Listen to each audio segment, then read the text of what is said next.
ನಮಸ್ಕಾರ, ನೀವು ನೋಡ್ತಾ ಇದ್ದೀರಾ ಏಷ್ಯಾನೆಟ್ ಸುವರ್ಣ ನ್ಯೂಸ್. ನಾನು ವೀಣಾ ಪೂಜಾರಿ. ಜಾತಕ ಫಲ ವಿಶೇಷ ಕಾರ್ಯಕ್ರಮಕ್ಕೆ ತಮ್ಮೆಲ್ಲರಿಗೂ ಆತ್ಮೀಯವಾದ ಸ್ವಾಗತ. ಇವತ್ತಿನ ದಿನ ವಿಶೇಷತೆ ಏನು, ಇದರ ಜೊತೆಗೆ ವೀಕ್ಷಕರು ಕಳಿಸಿರುವಂತಹ ಸಂದೇಶ, ಆ ಸಂದೇಶದಲ್ಲಿ ಏನಿದೆ, ಅದಕ್ಕೇನು ಪರಿಹಾರ ಅನ್ನೋದನ್ನ ನೋಡೋಣ. ಹಾಗೆ 12 ರಾಶಿಯ ಫಲಾಫಲ ಇವತ್ತು ಹೇಗಿದೆ ಅನ್ನೋದರ ಬಗ್ಗೆ ತಿಳಿದುಕೊಳ್ಳೋಣ. ಈ ಎಲ್ಲದರ ಬಗ್ಗೆ ಮಾಹಿತಿಯನ್ನು ಕೊಡ್ತಾರೆ ಪ್ರಾಜ್ಞರಾದಂತಹ ಶ್ರೀಕಂಠ ಶಾಸ್ತ್ರಿಯವರು. ಶಾಸ್ತ್ರಿಗಳೇ, ಶುಭೋದಯ. ಕಾರ್ಯಕ್ರಮಕ್ಕೆ ಸ್ವಾಗತ. ನಮಸ್ಕಾರ. ಶಾಸ್ತ್ರಿಗಳೇ, ಇವತ್ತು ಬುಧವಾರ, ಇವತ್ತಿನ ದಿನ ಹೇಗಿದೆ ಪಂಚಾಂಗ ತಿಳಿಸ್ಕೊಡೋದಾದರೆ? ಶ್ರೀ ಗುರುಭ್ಯೋ ನಮಃ. ಹರಿ ಓಂ.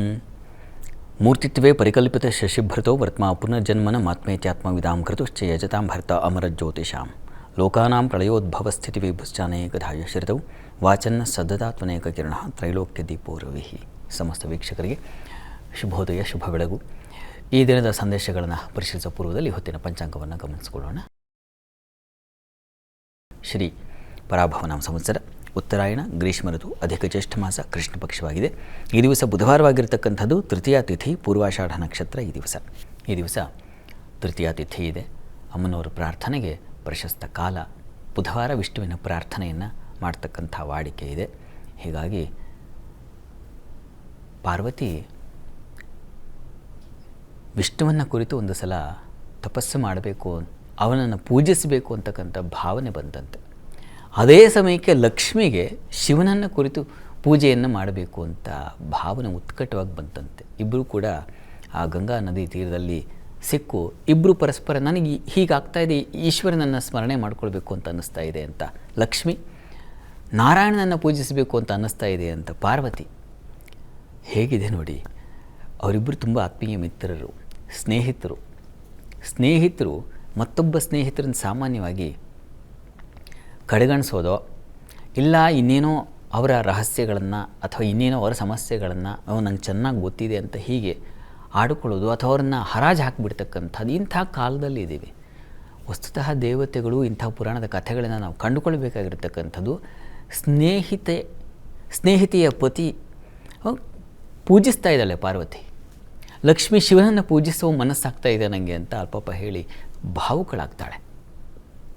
ಹೀಗೆ ಈ ವಿಷ್ಣುವಿನ ವಾರದಲ್ಲಿ ತೃತೀಯ ತಿಥಿ ಬಂದಿರತಕ್ಕಂಥದ್ದು. ಪಾರ್ವತಿ ವಿಷ್ಣುವನ್ನು ಪೂಜಿಸಿದ ಹಾಗೆ, ವಿಷ್ಣು ಶಿವನನ್ನು ಪೂಜಿಸಿದ ಹಾಗೆ, ಶಿವನಿಗೂ ಅಷ್ಟೇ, ಶಿವನೂ ಕೂಡ ವಿಷ್ಣುವನ್ನು ಪೂಜಿಸ್ತಕ್ಕಂಥದ್ದಿದೆ, ವಿಷ್ಣುವು ಶಿವನನ್ನು ಪೂಜಿಸಿದ್ದನ್ನು ನಾವು ಕಂಡಿದ್ದೀವಿ ಕಥೆಗಳಲ್ಲಿ. ಒಬ್ಬರನ್ನು ಕಂಡರೆ ಒಬ್ಬರಿಗೆ ಆ ದೈವ ಭಾವ ಇರಬೇಕು, ಅದನ್ನು ಈ ಕಥೆಗಳು ನಮಗೆ ಹೇಳುತ್ತೆ. ಹೀಗಾಗಿ ಯಾವ ದಿವಸ ಇದ್ದೀವಿ, ಯಾವ ದೇವರು ಪ್ರಾರ್ಥನೆ ಮಾಡಬೇಕು ಅಂತ ದೇವರಲ್ಲೇ ನಾವು ಈರ್ಷ್ಯೆ ದ್ವೇಷಗಳನ್ನ ತಂದಿಟ್ಕೊಂಡು ಬಿಟ್ಟರೆ, ನಾನು ವಿಷ್ಣುವನ್ನು ಬಿಟ್ಟು ಇನ್ನೊಬ್ಬನ ಪೂಜೆ ಮಾಡಲ್ಲ, ನಾನು ಶಿವನನ್ನು ಬಿಟ್ಟು ಇನ್ನೊಬ್ಬನ ಪೂಜೆ ಮಾಡಲ್ಲ, ನಾನು ಲಕ್ಷ್ಮಿ ಬಿಟ್ಟು ಮತ್ತು ಈ ಥರದಿದ್ದರೆ, ಓ ನನ್ನ ದೇವರು ಗಣಪತಿಯಪ್ಪ, ಓ ನನ್ನ ದೇವ್ರ ಆಂಜನೇಯನಪ್ಪ, ಹೀಗೆ ಇದೆಂಥ ವಿಚಿತ್ರ ಅನಿಸುತ್ತೆ, ಎಷ್ಟು ಬಾಲಿಶ ಅನಿಸುತ್ತೆ. ಒಬ್ಬನೇ ದೇವರು, ಅವನಿಗೆ ಹಲವು ರೂಪಗಳನ್ನು ತಾಳೋ ಶಕ್ತಿ ಇದೆ. ಅವನು ವಿಷ್ಣು ಆಗಬಲ್ಲ, ನರಸಿಂಹನಾಗಬಲ್ಲ, ಶಿವನಾಗಬಲ್ಲ, ಶಕ್ತಿಯಾಗಬಲ್ಲ, ಗಣಪತಿಯಾಗಬಲ್ಲ, ಸುಬ್ರಹ್ಮಣ್ಯ ಆಗಬಲ್ಲ, ಏನೂ ಆಗಬಲ್ಲ. ಹೀಗಾಗಿ ನಾವು ಭೇದ ಮಾಡಿಕೊಂಡ್ರೆ ಅದು ನಮ್ಮ ಪುಟ್ಟ ಅವಿವೇಕದ, ತಿಳುವಳಿಕೆ ಇಲ್ಲದ ಬಾಲಿಶ ಪ್ರಜ್ಞೆ ಆಗುತ್ತೆ.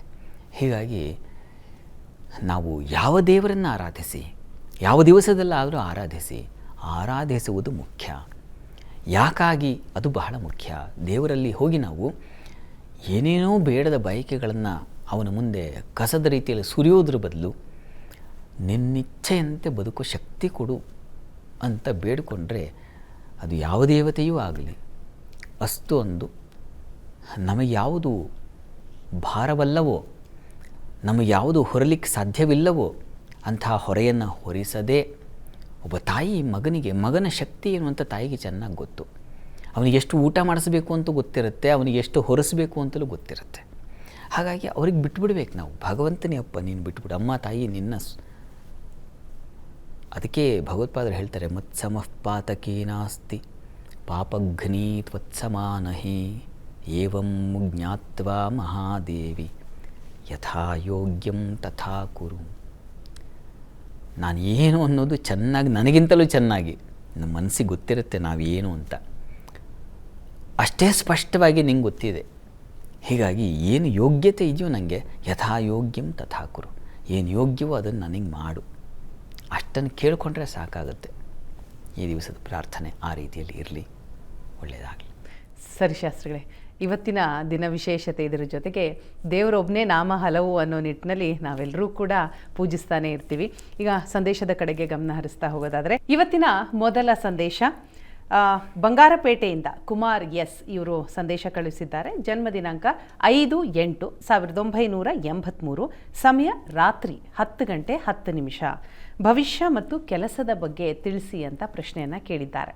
ಕುಮಾರ್ ಅವರ ಪ್ರಶ್ನೆ ವೃತ್ತಿ ಮತ್ತು ಮುಂದೆ ಹೇಗಿದೆ ಅಂತ ಕೇಳಿದಾರಲ್ವ, ಜಾತಕ ನೋಡೋಣ. ನೋಡಿ, ಇದು ಮೀನ ಲಗ್ನವಾಗಿದೆ. ಲಗ್ನದಿಂದ ಕರ್ಮಾಧಿಪತಿ ಗುರು ಭಾಗ್ಯಸ್ಥಾನದಲ್ಲಿದ್ದಾನೆ, ತುಂಬ ಒಳ್ಳೆಯದು.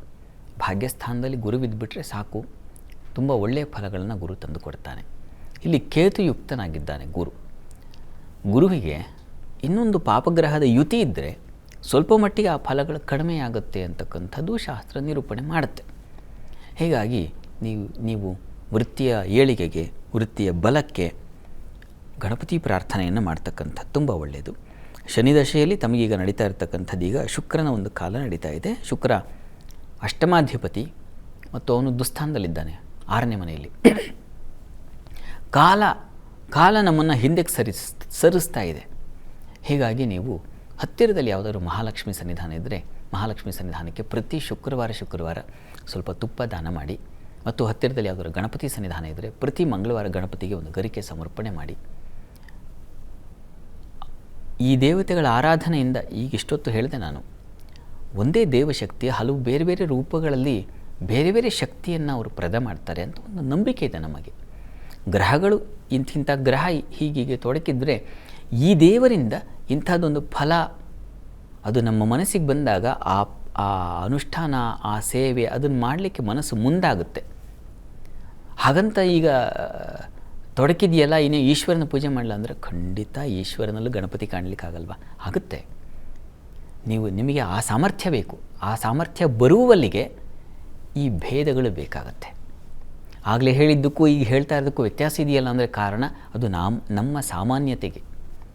ಹೀಗಾಗಿ ಈ ಗಣಪತಿ ಆರಾಧನೆ ಮಾಡೋದ್ರಿಂದ ಇದು ಬರುತ್ತೆ ಅಂದಾಗ ಮನಸ್ಸು ಆ ನಿಟ್ಟಿನಲ್ಲಿ ಸಾಗುತ್ತೆ. ಅದು ಬಹಳ ಮುಖ್ಯ, ಸಾಗುವುದು ಬಹಳ ಮುಖ್ಯ. ಆ ಕಾರಣದಿಂದ ಈ ಆರಾಧನೆಗಳನ್ನು ಮಾಡಿ, ಒಳ್ಳೆಯದಾಗಲಿ. ಸರಿ, ಇನ್ನು ಮುಂದಿನ ಸಂದೇಶದ ಕಡೆಗೆ ಗಮನ ಹರಿಸೋದಾದರೆ ದಿಲೀಪ್ MG ಬೆಂಗಳೂರಿನಿಂದ ಸಂದೇಶವನ್ನು ಕಳುಹಿಸಿದ್ದಾರೆ. ಇವರ ಜನ್ಮ ದಿನಾಂಕ 18/3/2008, ಸಮಯ ಬೆಳಿಗ್ಗೆ 10:28. ಅವರು ಕೇಳ್ತಾ ಇರೋ ಪ್ರಶ್ನೆ, ಉನ್ನತ ಶಿಕ್ಷಣಕ್ಕೆ ಯಾವ ಕ್ಷೇತ್ರ ಆರಿಸಬೇಕು ತಿಳಿಸಿ, ಹಾಗೂ ಆರೋಗ್ಯದ ಬಗ್ಗೆ ತಿಳಿಸ್ಕೊಡಿ ಅಂತ ಪ್ರಶ್ನೆ ಕೇಳಿದ್ದಾರೆ. ದಿಲೀಪ್ ಅವರ ಪ್ರಶ್ನೆ ಹೈಯರ್ ಸ್ಟಡೀಸ್ ಮತ್ತು ಹೆಲ್ತ್ ಬಗ್ಗೆ ಕೇಳಿದಾರಲ್ವ, ಜಾತಕ ನೋಡೋಣ. ನೋಡಿ, ತಮ್ಮದು ವೃಷಭ ಲಗ್ನವಾಗಿದೆ. ಲಗ್ನದಿಂದ ಪಂಚಮಾಧಿಪತಿ ಬುಧ ನಿಮಗೆ ಕರ್ಮಸ್ಥಾನದಲ್ಲಿದ್ದಾನೆ, ಶುಕ್ರನ ಯುಕ್ತನಾಗಿ. ಬುಧ ಶುಕ್ರ ಒಟ್ಟಾದರೆ ಅವರು ಕಲೆಗಳೆಲ್ಲ ಆಸಕ್ತಿ ಚೆನ್ನಾಗಿರುತ್ತೆ. ವಸ್ತ್ರ ಮತ್ತು ಆಭರಣ, ಅದಕ್ಕಿಂತಲೂ ಬಹಳ ಮುಖ್ಯವಾಗಿ ಈ ಇಂಟೀರಿಯರ್ಗೆ, ಮನೆಗೆ ಗೃಹ ಅಲಂಕಾರ ಅಂತೀವಲ್ಲ, ಅವುಗಳಿಗೆ ಸಂಬಂಧಿಸಿರ್ತಕ್ಕಂಥದ್ದು. ಅಥವಾ ಶಿಕ್ಷಣ ಕ್ಷೇತ್ರಗಳಲ್ಲೇ ಅಲ್ಲಿ ಕಲೆ, ಸಂಗೀತ, ಸಾಹಿತ್ಯ ಹೇಳ್ಕೊಡ್ತಕ್ಕಂತಹ ಸಾಧ್ಯತೆಗಳು, ಅವುಗಳಿಗೆ ಸಂಬಂಧಿಸಿದ್ದು ತುಂಬ ಚೆನ್ನಾಗಿದೆ. ಡಿಸೈನಿಂಗ್ ಆ್ಯಂಡ್ ಆರ್ಟ್ ಅಂತೀವಲ್ಲ, ಅವುಗಳಿಗೆ ಸಂಬಂಧಿಸಿರ್ತಕ್ಕಂಥ ಟ್ರೈ ಮಾಡಬಹುದು. ಅದು ತುಂಬ ಚೆನ್ನಾಗಿದೆ ಹೈಯರ್ ಸ್ಟಡೀಸ್ಗೆ. ಗುರುವು ನಿಮ್ಮ ಜಾತಕದಲ್ಲಿ ತುಂಬ ಚೆನ್ನಾಗಿದ್ದಾನೆ. ಈ ಕಾರಣದಿಂದ LLB ಕೂಡ ಪ್ರಯತ್ನ ಮಾಡಬಹುದು. ಹೀಗಾಗಿ ಪ್ರಯತ್ನ ಮಾಡಿ. ಕಲೆ ತುಂಬ ಚೆನ್ನಾಗಿದೆ. ಇದ್ರ ಜೊತೆಗೆ ಇನ್ನೂ ಒಂದು ಆಪ್ಷನ್ ಇದೆ ನಿಮಗೆ. ಏನಪ್ಪ ಅಂತಂದರೆ, ನಿಮ್ಮ ರಾಶಿಯಿಂದ ಸೂರ್ಯ ತುಂಬ ಚೆನ್ನಾಗಿದ್ದಾನೆ, ಲಾಭಸ್ಥಾನದಲ್ಲಿದ್ದಾನೆ, ಬಲಿಷ್ಠನಾಗಿದ್ದಾನೆ. ಈ ಕಾರಣದಿಂದಾಗಿ ಮೆಡಿಕಲ್ ಕೂಡ ಟ್ರೈ ಮಾಡಬಹುದು. ಪ್ರಯತ್ನ ಪಟ್ಟರೆ ಗುರಿಯನ್ನು ತಲುಪಲಿಕ್ಕೆ ಸುಲಭ ಆಗುತ್ತೆ. ಪ್ರಯತ್ನ ಮಾಡಿ, ಒಳ್ಳೆಯದಾಗಲಿ. ಸರಿ, ಇನ್ನು ಮುಂದಿನ ಸಂದೇಶ ರೋಹಿತ್ ಎಸ್ ಇವರು ಕೂಡ ಬೆಂಗಳೂರಿನಿಂದ ಕಳುಹಿಸಿದ್ದಾರೆ. ಅವರ ಜನ್ಮ ದಿನಾಂಕ 29/9/1992, ಸಮಯ ಬೆಳಿಗ್ಗೆ 6:40. ಮದುವೆಯ ಬಗ್ಗೆ ಮತ್ತು ಹಣಕಾಸಿನ ಸಮಸ್ಯೆಗೆ ಏನಾದರೂ ಪರಿಹಾರ ಇದೆಯಾ, ದಯವಿಟ್ಟು ತಿಳಿಸಿ ಅಂತ ಪ್ರಶ್ನೆ ಕೇಳಿದ್ದಾರೆ. ರೋಹಿತ್ ಅವರ ಪ್ರಶ್ನೆ ವಿವಾಹ ಮತ್ತು ಆರ್ಥಿಕ ಸಮಸ್ಯೆ ಅಲ್ವಾ? ನೋಡಿ, ತಮ್ಮ ಜಾತಕವನ್ನು ಪರಿಶೀಲಿಸಿದರೆ ಇದು ಕನ್ಯಾ ಲಗ್ನವಾಗಿದೆ. ಲಗ್ನದ ಅಧಿಪತಿ ಬುಧ ತುಂಬ ಚೆನ್ನಾಗಿದ್ದಾನೆ, ಗುರುಯುಕ್ತನಾಗಿದ್ದಾನೆ, ಮತ್ತು ಮೌಢ್ಯನಾಗಿದ್ದಾನೆ. ಅಂದರೆ ಮೌಢ್ಯತೆ ಇದೆ. ಬುಧನಿಗೆ ಮೌಢ್ಯನ ಆದರೆ ಸ್ವಲ್ಪ ಫಲಗಳು ಕಡಿಮೆ. ಈಗ ಪ್ರಸ್ತುತ ನಿಮಗೆ ಶನಿ ದಶೆಯಲ್ಲಿ ನಡೀತಾ ಇರತಕ್ಕಂಥದ್ದು ಈಗ ರಾಹು ಭುಕ್ತಿ ಬೇರೆ ನಡೀತಾ ಇದೆ. ರಾಹು ನಿಮ್ಮ ಜಾತಕದಲ್ಲಿ ಚತುರ್ಥದಲ್ಲಿ ಸ್ವಲ್ಪ ಈಗ ನಿಮಗೆ ಹಿನ್ನಡೆಯ ಕಾಲ ಇದೆ. ಸರಿ ಹೋಗುತ್ತೆ, ಆತಂಕ ಮಾಡ್ಕೋಬೇಡಿ. ಯಾವಾಗ ನಿಮಗೆ ಬಲ ಬರುತ್ತೆ ಅಂತಂದರೆ ನೋಡಿ, 2028 ಮಾರ್ಚ್ ನಂತರ ಇನ್ನು 2 ವರ್ಷ ಕಾಯಬೇಕು, 1.5 ವರ್ಷ ಕಾಯಬೇಕು, ಹೆಚ್ಚು ಕಡಿಮೆ 2 ವರ್ಷ ಅಂದ್ಕೊಳ್ಳಿ. ಅಲ್ಲಿಂದ ಮುಂದೆ ನಿಮಗೆ ಹೆಚ್ಚಿನ ಅನುಕೂಲ ಆಗುತ್ತೆ, ಯೋಚನೆ ಮಾಡಬೇಡಿ. ಅಲ್ಲಿಂದ ನಿಮಗೆ ವಿವಾಹದಲ್ಲಿ ಅನುಕೂಲ ಉಂಟಾಗ್ತಕ್ಕಂಥದ್ದು, ಮತ್ತು ಕುಟುಂಬ ಸೌಖ್ಯಗಳು ಬರ್ತಕ್ಕಂಥದ್ದು, ವೃತ್ತಿಯಲ್ಲೂ ಒಂದು ಬಲ ಬರ್ತಕ್ಕಂಥದ್ದು, ಇದೆಲ್ಲ ಇದೆ. ಈ ದೋಷ ನಿವಾರಣೆಗೆ ತಾವು ಒಂದು ಗುರುಗ್ರಹ ಶಾಂತಿಯನ್ನು ಮಾಡಿಸ್ಬೇಕು. ಆದರೆ ಮತ್ತು ಗುರು ಮತ್ತು ಬುಧ 2 ಗ್ರಹ ಶಾಂತಿ ಅನಿವಾರ್ಯ ಇದೆ. ಅದು ದಯವಿಟ್ಟು ಅದನ್ನು ಮಾಡಿಸಿ, ಅದರಿಂದ ನಿಮಗೆ ಶುಭ ಫಲ ಸಿಗುತ್ತೆ. ಸರ್, ಇನ್ನು ಮುಂದಿನ ಸಂದೇಶ ನೋಡೋದಾದರೆ ಕೊಲ್ಲೂರಿನಿಂದ ರಘು ಅವರು ಸಂದೇಶವನ್ನು ಕಳುಹಿಸಿದ್ದಾರೆ. ಅವರ ಜನ್ಮ ದಿನಾಂಕ 22/2/1996. ಸಮಯ ಬೆಳಿಗ್ಗೆ 6:05. ಜಮೀನು ಖರೀದಿಯ ಬಗ್ಗೆ ಸಾಧ್ಯವಿದೆಯೇ, ದಯವಿಟ್ಟು ತಿಳಿಸಿ ಅಂತ ರಘು ಪ್ರಶ್ನೆ ಕೇಳಿದ್ದಾರೆ. ರಘುವರ ಪ್ರಶ್ನೆ, ಅವರು ಜಮೀನು ತಗೋಬೇಕು ಅಂತಿದ್ದಾರೆ ಅಲ್ವಾ? ನೋಡಿ, ತಮ್ಮ ಜಾತಕವನ್ನು ಪರಿಶೀಲಿಸಿದ್ರೆ ಇದು ಮಕರ ಲಗ್ನವಾಗಿದೆ. ಲಗ್ನದಿಂದ ಚತುರ್ಥ ಸ್ಥಾನ ತುಂಬ ಬಲಿಷ್ಠವಾಗಿದ್ದರೆ ಈ ಜಮೀನು ಅಥವಾ ಇನ್ಯಾವುದೋ ಜಾಗ ಇತ್ಯಾದಿಗಳಿಗೆ ಖರೀದಿಗೆ ಅವಕಾಶ ಉಂಟಾಗುತ್ತೆ. ಇಲ್ಲೇನಾಗಿದೆ, ಶತ್ರು ಕ್ಷೇತ್ರದಲ್ಲಿದ್ದಾನೆ, ಮೌಢ್ಯನಾಗೂ ಇದ್ದಾನೆ. ಈ ಕಾರಣದಿಂದಾಗಿ ಸ್ವಲ್ಪ ಹೊರೆ ಆಗಿಬಿಡುತ್ತೆ ನಿಮಗೆ. ಹೀಗಾಗಿ ಗೋಚಾರದಲ್ಲಿ ಸ್ವಲ್ಪ ಈಗ ಅನುಕೂಲ ಇದೆ ನಿಮಗೆ. ನಿಮ್ಮ ರಾಶಿಯಿಂದ ಗಮನಿಸಿಕೊಂಡಾಗ ಗುರುಬಲ ಚೆನ್ನಾಗಿದೆ. ಹೀಗಾಗಿ ಅವಕಾಶಗಳು, ಅದಕ್ಕೆ ಬೇಕಾಗಿರತಕ್ಕಂಥ ವಾತಾವರಣ ಏರ್ಪಾಡಾಗ್ತಾ ಇದೆ. ಆದರೆ ಅದು ನಿಮಗೆ ಮುಳು ಆಗಬಹುದು, ಸ್ವಲ್ಪ ಹೆಚ್ಚಿನ ಹೊರೆ ಆಗಬಹುದು. ಹೀಗಾಗಿ ಸ್ವಲ್ಪ ತಾಳಿ. 2027 ಜನವರಿ ನಂತರದಲ್ಲಿ ಗುರು ಪ್ರಾರಂಭವಾಗುತ್ತೆ. ಆಗ ಒಂದು ಇನ್ವೆಸ್ಟ್ಮೆಂಟ್ ಕಾಲ ಬರುತ್ತೆ, ಆಗ ಪ್ರಯತ್ನ ಮಾಡಿ, ಒಳ್ಳೆಯದಾಗಲಿ. ಸರಿ ಶಾಸ್ತ್ರಿಗಳು, ಇನ್ನು ಇವತ್ತಿನ ಕೊನೆಯ ಸಂದೇಶ ನೋಡ್ತಾ ಹೋಗೋದಾದರೆ ಕೊಪ್ಪಳದಿಂದ ಭೂಮಿಕಾ ಅವರು ಸಂದೇಶವನ್ನು ಕಳುಹಿಸಿದ್ದಾರೆ. ಅವರ ಜನ್ಮ ದಿನಾಂಕ 29/12/2000. ಸಮಯ 11:45 ಮಧ್ಯಾಹ್ನ. ಅವ್ರು ಕೇಳ್ತಾ ಇರೋ ಪ್ರಶ್ನೆ, ಅವರ ಪತಿಯ ಒಂದು ಜನ್ಮ ದಿನಾಂಕವನ್ನು ಕೂಡ ಕಳುಹಿಸಿದ್ದಾರೆ. ಓಂ ಪ್ರಕಾಶ್, 30/11/1993. ಸಮಯ ಸಂಜೆ 6:30. ಗಂಡ ನನ್ನ ಜೊತೆ ಮಾತನಾಡ್ತಾ ಇಲ್ಲ, ಕುಟುಂಬದಲ್ಲಿ ಮನಸ್ತಾಪ, ದಯವಿಟ್ಟು ಪರಿಹಾರ ಇದ್ದರೆ ತಿಳಿಸಿ ಅಂತ ಪ್ರಶ್ನೆ ಕೇಳಿದ್ದಾರೆ. ಭೂಮಿಕಾ ಅವರ ಪ್ರಶ್ನೆ, ಅದು ಸಂಸಾರದಲ್ಲಿ ತಾಪತ್ರಯ ಪಾಪ ಹೇಳಿದ್ದಾರೆ. ನೋಡೋಣ, ಜಾತಕ ಪರಿಶೀಲಿಸೋಣ. ನೋಡಿ, ನಿಮ್ಮ ಮನೆಯವರ ಜಾತಕವನ್ನು ಗಮನಿಸಿದ್ರೆ ಇದು ಮೃಗಶಿರ ನಕ್ಷತ್ರ, ಇದು ವೃಷಭ ಲಗ್ನವಾಗಿದೆ. ಲಗ್ನದಿಂದ ಸಪ್ತಮ ಸ್ಥಾನದಲ್ಲಿ ಕುಜ, ರವಿ, ರಾಹು, ಶುಕ್ರ ಇಷ್ಟೆಲ್ಲ ಗ್ರಹಗಳು ಸೇರಿದ್ದಾರೆ. ಇನ್ನು ನಿಮ್ಮ ಜಾತಕದಲ್ಲಿ ಸಪ್ತಮ ಸ್ಥಾನ ಗುರು, ಆ ಅಧಿಪತಿ ಭಾಗ್ಯಸ್ಥಾನದಲ್ಲಿದ್ದಾನೆ.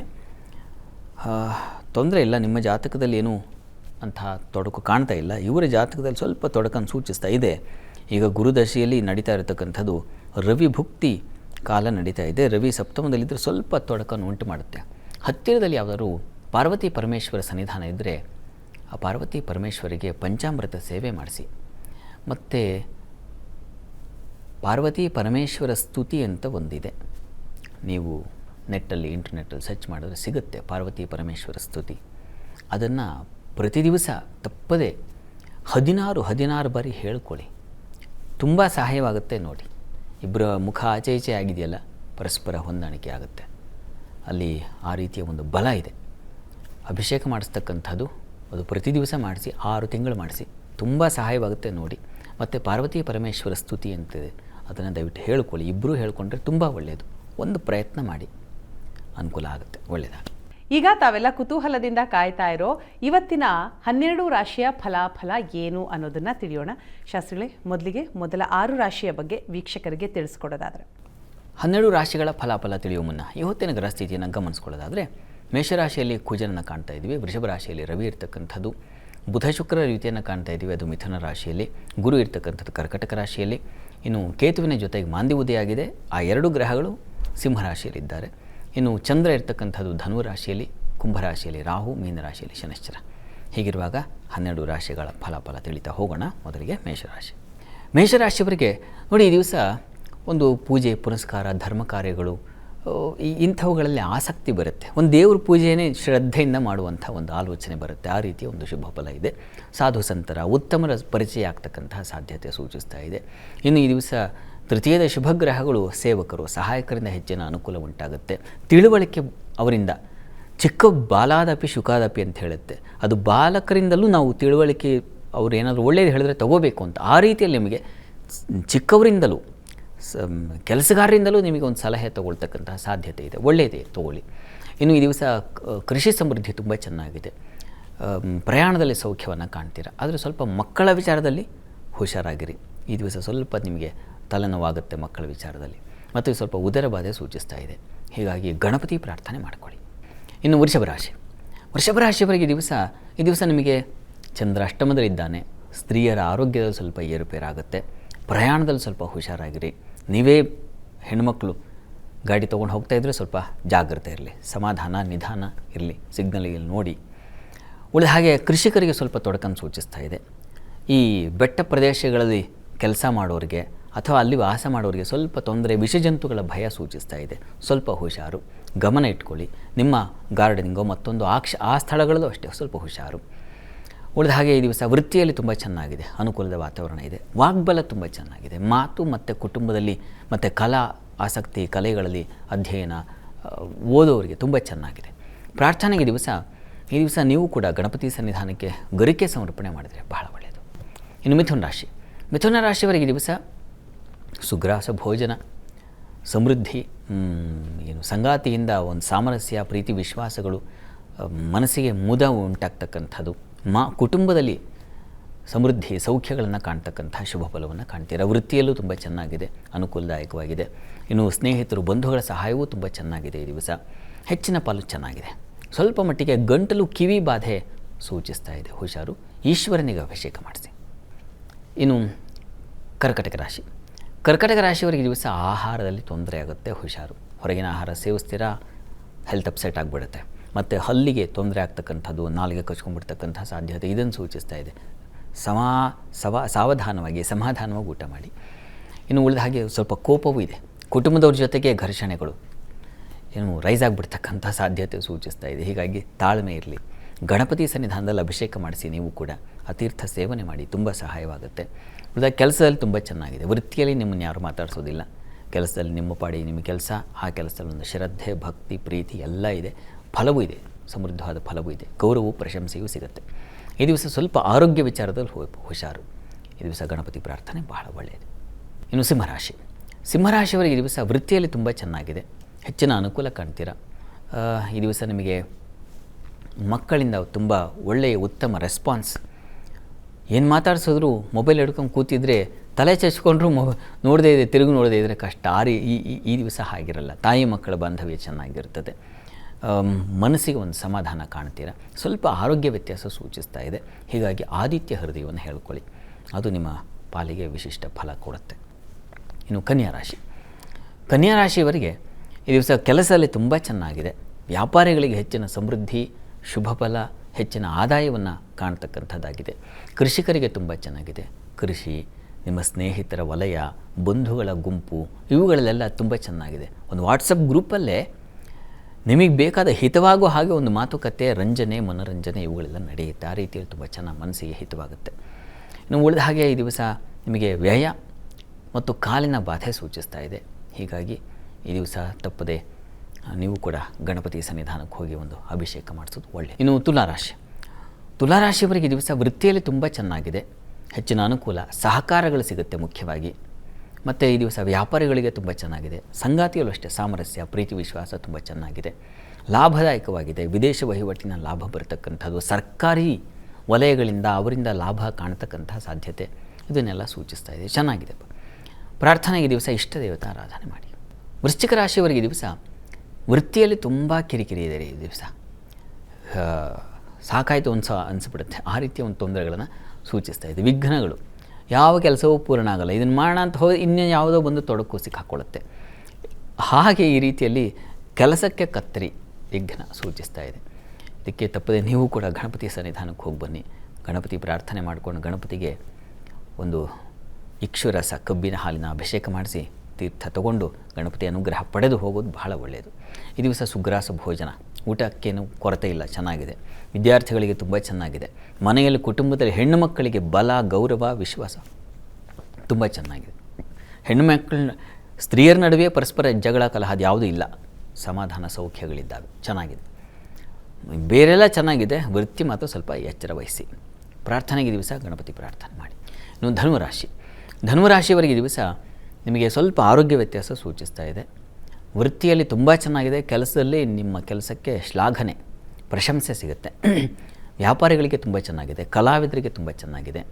ಬಂಧುಗಳಲ್ಲಿ ತುಂಬ ಆತ್ಮೀಯ ವಿಶ್ವಾಸ ಪ್ರೀತಿ, ಅವರಿಂದ ಸಹಾಯ ಸಹಕಾರ, ಅಷ್ಟು ದೂರದಿಂದ ಬಂದು ಸಹಾಯ ಮಾಡ್ತಕ್ಕಂಥದ್ದು ಅಥವಾ ಇನ್ನೇನೋ ಒಂದು ಪ್ರಶಂಸೆ ಕೊಡ್ತಕ್ಕಂಥದ್ದು ಅಥವಾ ನಿಮ್ಮನಿಗೆ ಒಂದು ಆತ್ಮೀಯವಾದ ಮಾತುಗಳನ್ನು ಆಡಿಸ್ತಕ್ಕಂಥದ್ದು, ಹೀಗೆಲ್ಲ ಚೆನ್ನಾಗಿದೆ. ತಂದೆ ಮಕ್ಕಳ ಸ್ವಲ್ಪ ಮನಸ್ತಾಪ ಸೂಚಿಸ್ತಾ ಇದೆ. ನರಸಿಂಹ ಪ್ರಾರ್ಥನೆ ಮಾಡಿ. ಇನ್ನು ಮಕರ ರಾಶಿಯವರಿಗೆ ಸಂಗಾತಿಯಿಂದ ಅತಿ ವ್ಯಯ, ಸಂಗಾತಿಯಿಂದ ಲಾಭವೂ ಇದೆ ವ್ಯಯವೂ ಇದೆ, ಹೀಗಾಗಿ 50-50% ಥರ ಇದೆ ಈ ದಿವಸ. ವ್ಯಾಪಾರಿಗಳಿಗೆ ತುಂಬ ಚೆನ್ನಾಗಿದೆ, ಜಲ ವ್ಯಾಪಾರಿಗಳಿಗೆ ಹೆಚ್ಚಿನ ಅನುಕೂಲ, ಜಲಕ್ಷೇತ್ರಗಳಲ್ಲಿ ಕೆಲಸ ಮಾಡೋರಿಗೆ ಹೆಚ್ಚಿನ ಅನುಕೂಲ, ಸಿಹಿ ಪದಾರ್ಥ ವ್ಯಾಪಾರಿಗಳಿಗೆ ತುಂಬ ಚೆನ್ನಾಗಿದೆ. ನಷ್ಟವೂ ಹಾಗೇ ಇದೆ, ಅಪಮಾನ, ಇನ್ಯಾವುದೋ ಒಂದು ಮನಸ್ತಾಪ, ನೀವೊಂದು ನಿರೀಕ್ಷೆಯೂ ಮಾಡಿರಲ್ಲ ಅಂಥ ಕಡೆಯಿಂದ ಒಂದು ಕೆಟ್ಟ ಏನು ಮಾತನ್ನು ಕೇಳಬೇಕಾದ ಪರಿಸ್ಥಿತಿ ಬಂದುಬಿಡುತ್ತೆ. ಈ ದಿವಸ ತಪ್ಪದೆ ಈಶ್ವರನಿಗೆ ಅಭಿಷೇಕ ಮಾಡಿಸಿ.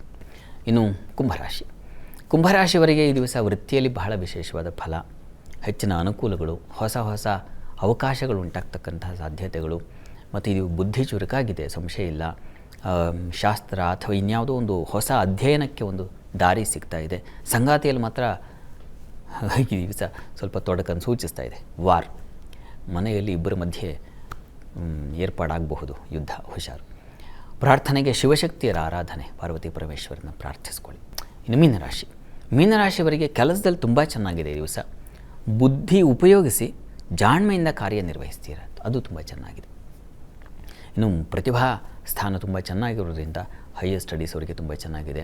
ಹೊಸ ಅಧ್ಯಯನ ಸಂಶೋಧನೆ ಇವುಗಳಲ್ಲಿ ನೀವು ಕೂಡ ಪಾಲ್ಗೊಳ್ತಕ್ಕಂಥದ್ದು, ಮಿತ್ರರಿಂದ ಬಂಧುಗಳಿಂದ ತುಂಬ ಉಪಕಾರ ಸಹಕಾರ ಸಿಗ್ತಕ್ಕಂಥದ್ದು, ಇದು ತುಂಬ ಚೆನ್ನಾಗಿದೆ. ಸ್ವಲ್ಪ ಸಾಲದ ಸೂಚಿಸ್ತಾ ಇದೆ, ಹುಷಾರಾಗಿದೆ. ಈ ದಿವಸ ನೀವು ಕೂಡ ನರಸಿಂಹ ಪ್ರಾರ್ಥನೆ, ಹರಿಹರರ ಪ್ರಾರ್ಥನೆ ಬಹಳ ಒಳ್ಳೆಯದು.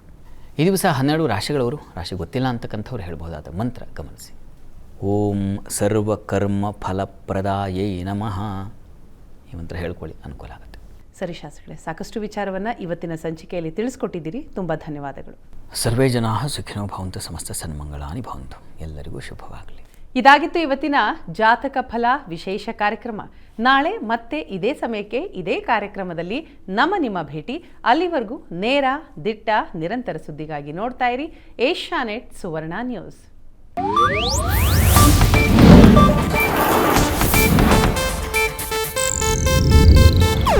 ಇದು ಏಷ್ಯಾನೆಟ್ ನ್ಯೂಸ್ ನೆಟ್ವರ್ಕ್ ಪ್ರಸ್ತುತಿ.